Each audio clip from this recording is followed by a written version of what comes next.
In today's video, I'm going to show you how to customize your Payhip store. Start by heading over to payhip.com and of course, make sure that you're logged into your account. Next, click on the account drop-down menu, then click on Store Builder.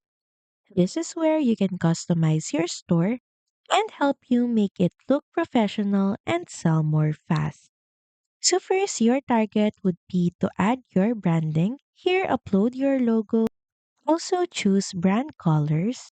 Also pick a clean font in Payhip's design settings. Remember that simple always converts better. Next is optimize your homepage. Make sure that you write a clear headline that says exactly what you sell in a short description and feature your best selling products at the top. Next is customize your products pages.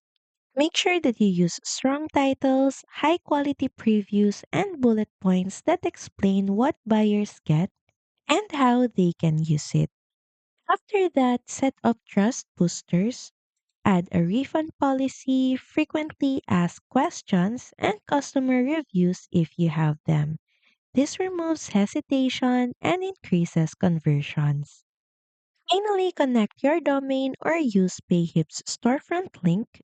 So you can do that by heading over to store. This setting can be found at the top menu. Now from here, switch to the domains tab. And this is where you can connect your existing domains.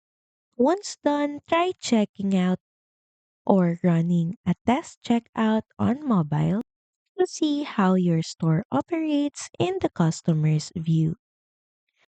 Just keep in mind that a clean store builds trust, and trust drives sales.